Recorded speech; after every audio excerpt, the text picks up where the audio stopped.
looking at d squared minus 5d plus 18 being more than or equals to 100. Okay, so your number of copies needs to be more than or equals to 104 in order for you to determine the least number of days. Okay, so to then solve this quadratic inequality, we will bring things over to one side, simplify it. Okay, then we are looking at this quadratic inequality here, for which I will factorize it.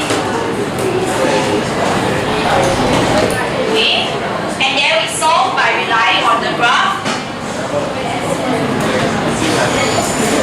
Okay, more than or equals to 0, so here and here. Right, and we see that we can get d less than or equals to -3 or d more than or equals to 8. Okay, yang E and the D, you all ready? Right, so with this inequality, it doesn't quite answer the question yet, because the question wants you to determine the least number of days. So how we interpret this inequality is that d is less than or equals to -3. With d being number of days, this is not possible. Okay, so if you need to, you can write down the reason. Since d is more than 0,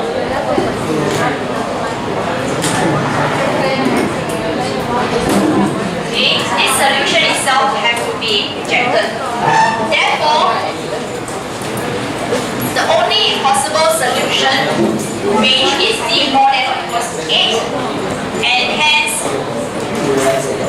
least number of days will be equal to... Sorry. Yeah. Use discriminant, why?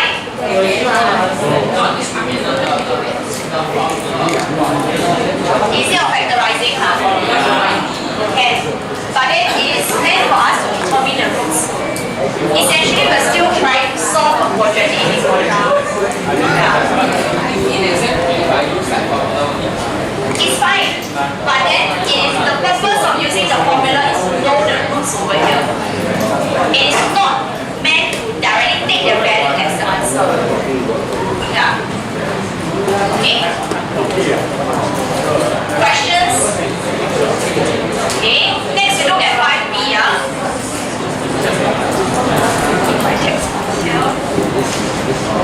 5b.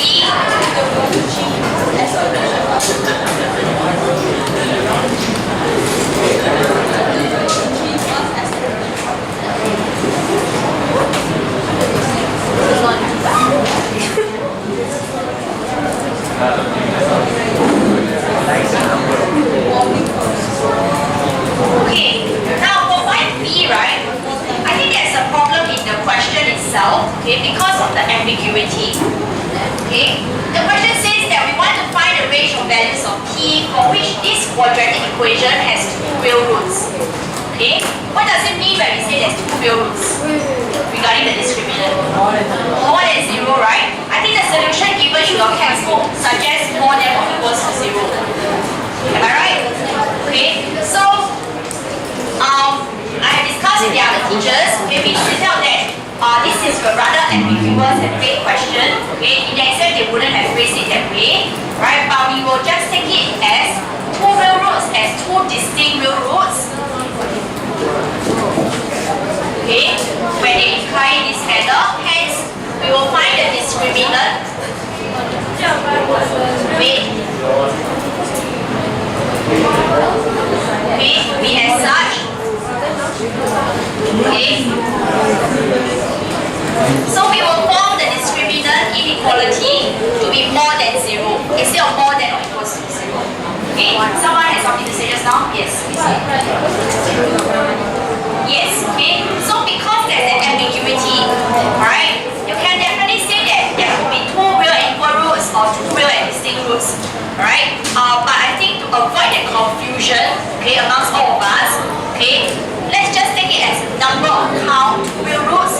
Okay, so I'll just define the question as two distinct real roots. Right? Okay, so I just want us to take that instead.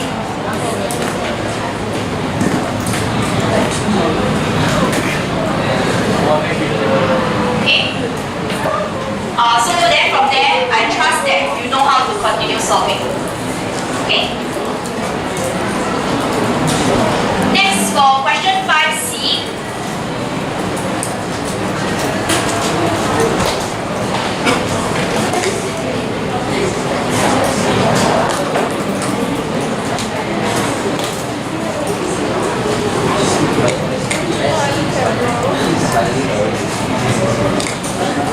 Okay, having no real roots.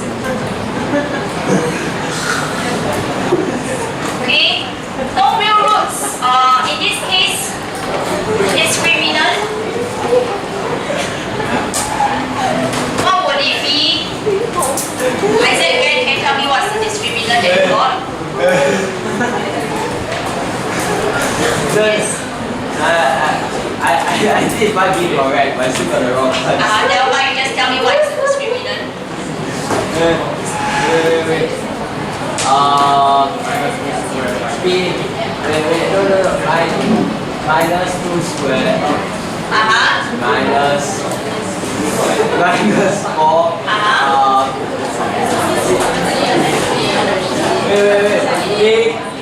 Wait. Minus 4 times B, yeah. 2B plus 1. Yeah. Yes, okay. Right, so this will be your discriminant for which we will get 8p squared minus 4p. And know what's so funny over there? Yeah, I told you, I think question. Okay, and then now with this, it will be less than 0. Okay, you may want to rearrange it to see clearly as a quadratic. Okay, bye-bye, all the best. Okay, then after that, because this is a negative coefficient of the p squared, okay, you may want to factorize out negative form. Like that. Okay, and then change it into a positive coefficient of p squared. For which if you were to do that, your inequality sign is complete. Okay? I want us to pay attention that this inequality sign will flip if you were to factorize out the negative 4 and subsequently divide by negative 4. Okay, on both sides of the inequality. Okay, inequality sign flips up. Right, and that will affect the graph. But first we will factorize it. P minus 1, P minus 1 plus. Okay. More than 0. And then our graph. Negative 1 and half here. More than.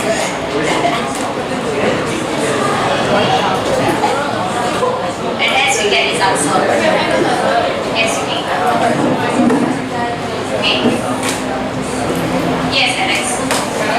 You can keep it like that, but your graph will be then a set piece.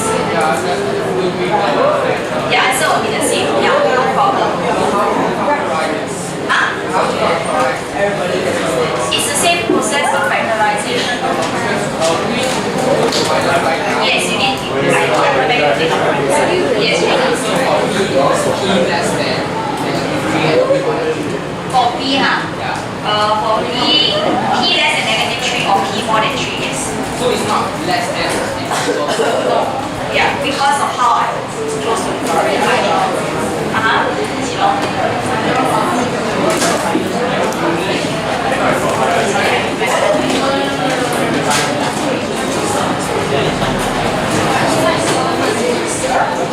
Why is it equal to 0? Why would this take this? There is no logical thinking behind that. Because why would you let it be equal to 0? Equals to 0 to tell us that there's only one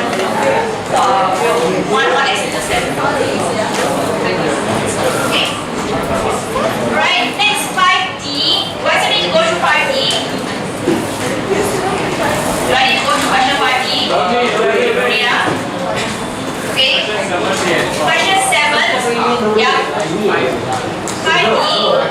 What's the issue? Did you manage to get the discriminant?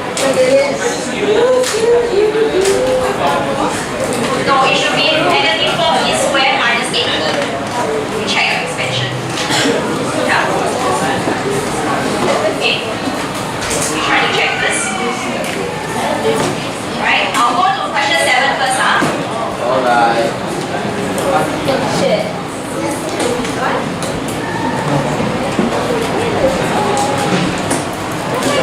Okay, for question 7, right? We want to find the range of values of n for which this happens. Okay, how do we interpret this inequality? Right? We want to find the range of values of n for this to happen. For this to happen, it also means that this is happening. Agree or not? Okay?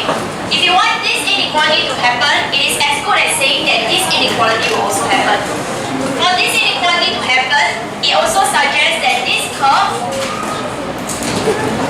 is always positive. And what do you say when a curve is always positive regarding its discriminant? No x-intercept, for which the discriminant is less than 0. Okay, so this will imply that the discriminant is less than 0. But beyond that, we also have that the coefficient of x squared is going to be positive. Okay, but this one is settled. The coefficient thing is settled because the coefficient of x squared is just a number, which is 1, and this doesn't affect how we perceive the answer. We now need to find out, okay, what is the discriminant first.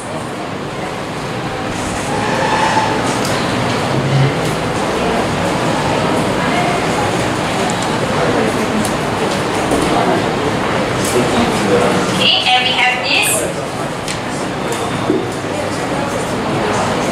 minus 14 and plus 35.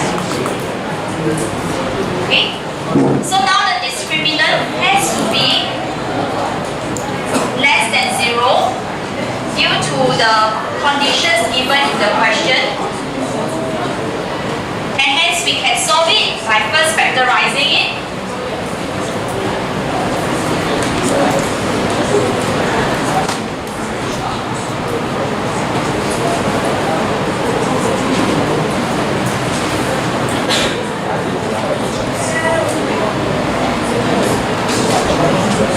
And hence our n values will be between 5 and 9.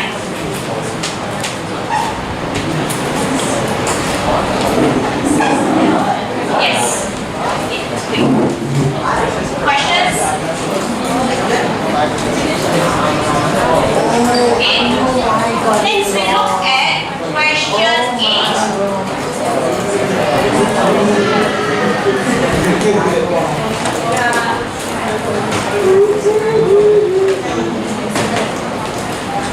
Oh my god.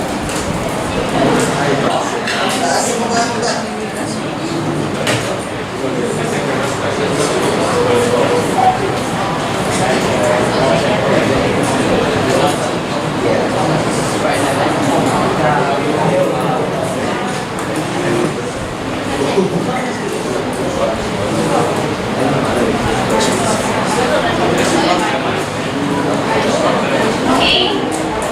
Question 8. We want to find the range of values of k for which the quadratic equation has real roots. So in this quadratic equation itself, okay, saying that it has real roots, are we able to tell whether there's 2 or 1? We can't tell, right? So the discriminant will have to be, what's the discriminant supposed to be? More than or equals to 0, right?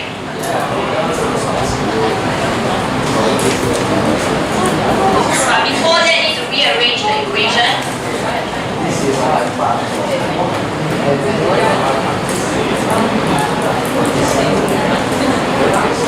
Come in.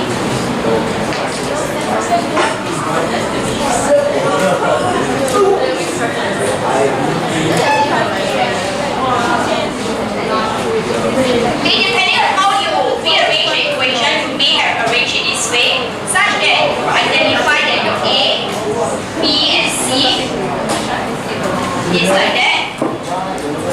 Then your discriminant.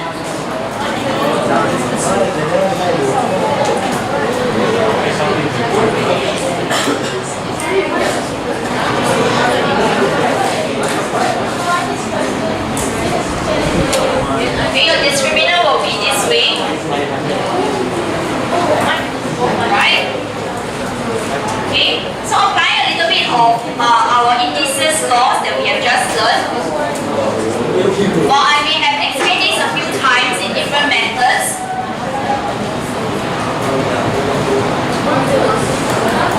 okay, we can understand this as negative 1 square, 2 plus k bracket square, where I so-called distribute the square into the two components.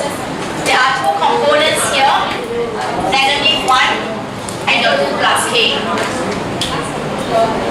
Okay, so what I'm trying to apply here is this law in your indices. Okay, so negative 1 square is actually just 1. I'm just looking at this expansion.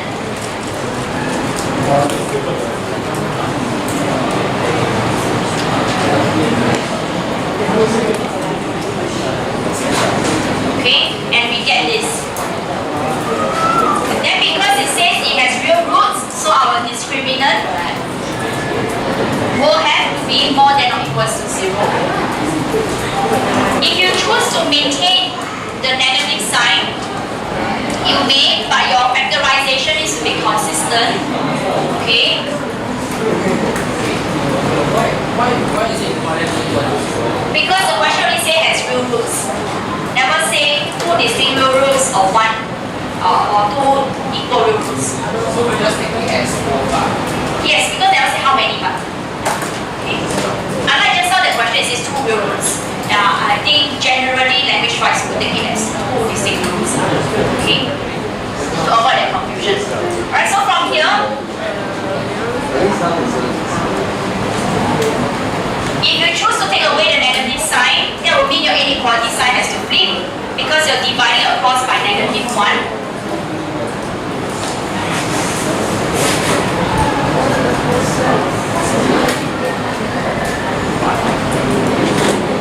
Okay, and then I think should be this minus 6.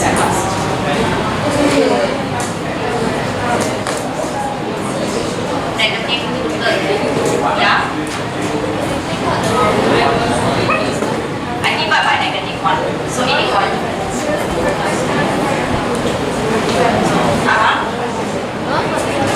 Why?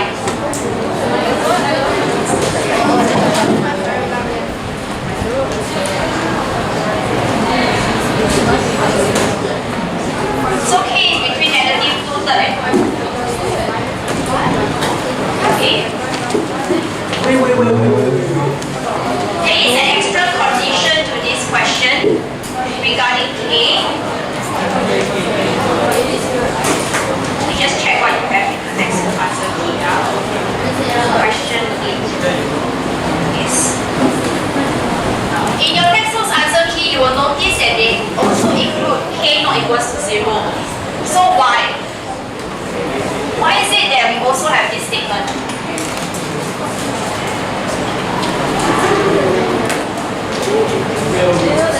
No, it's less.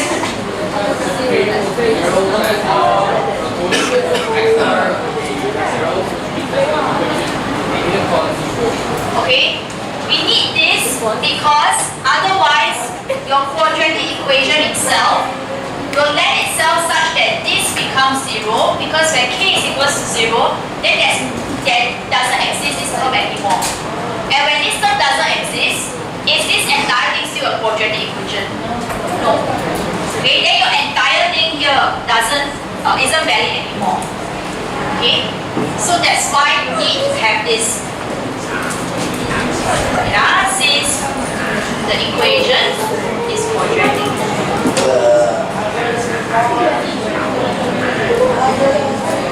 Yes, Mitchell. But I never take out the minus and I just factorize it. If you never take out the minus sign, right, Then your factorization needs to be this way. Then you show me over here, it needs to have a negative sign or any equivalent. Sorry. I throw away the chair. Or any of its equivalent is fine. Yeah. So your factorization must match the expansion. Yeah, but then the size has to be different, right? Yeah. The sign will be different, but your graph will also be different. Is it still right? It is right, but your graph will have to be different in shape, such that over here it is still negative 2/2. Then because it is going to be more than or equals to 0, we are looking at this part still what? Answer will be the same. Final answer can't be different. Okay? Any other questions? Right, and then lastly, question 12.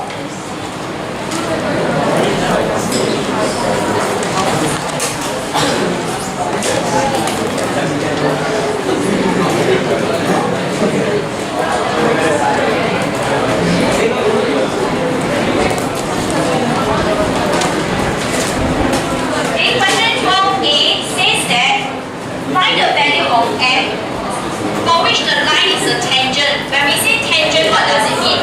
How many intersections are there? One. Okay. So what we have to do is to just equate the two equations. Since they are both equals to y, so can shift everything to one side, for which we have minus 2x minus m here.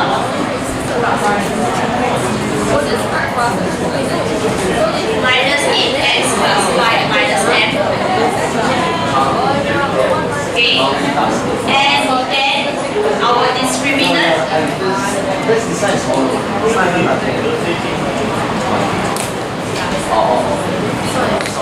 Our discriminant will be this.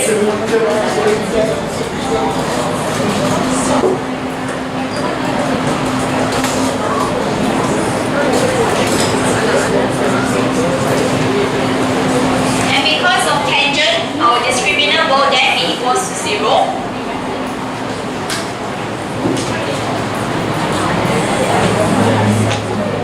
So m is equals to -3.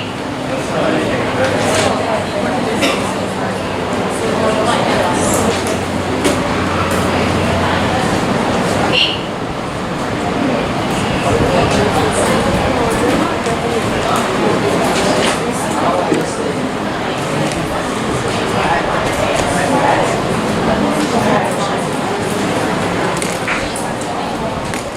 Questions for A?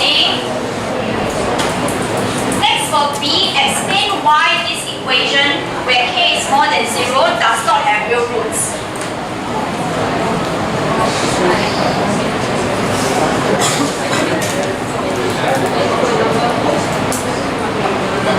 Okay, so to explain why it has no real roots, what is the qualifier or the evidence that we will show to show that it has no real roots?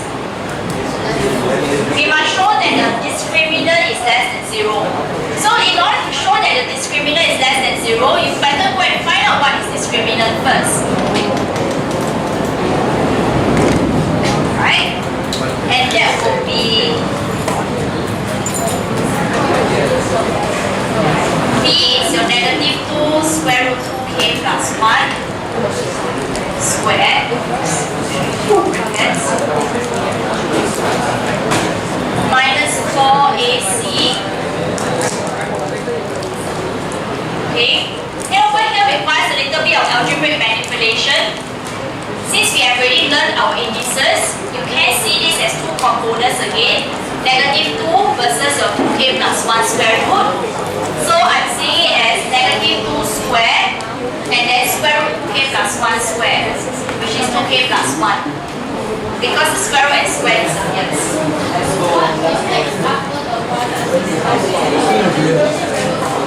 The x after the 1.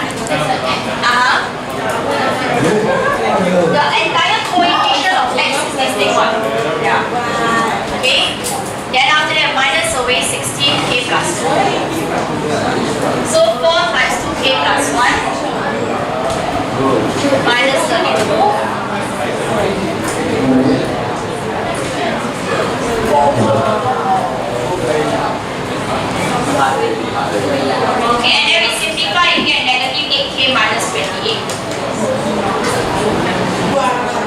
Okay? So keep in mind that earlier on we said we want the discriminant to be less than 0. The question here now is how do we show that the discriminant will be less than 0? We cannot justify it that by saying that because there's negative signs across, therefore it must be less than 0. Okay? What do you mean by work back? Back is right. Why will the discriminant be less than 0? The question did not say that. It did not give you that condition. That's why you need to prove it, right? How now? K more than 0? No. Okay? K more than 0 is given condition. So the question actually mentioned that K is more than 0. So we have not used that. So since K is more than 0, negative 8K will be less than 0 because we multiply across by negative 8. Then minus 28 will give us less than negative 28, which is less than 0. So then we can conclude that discriminant is less than 0. And because that is our evidence to say that the equation does not have real roots.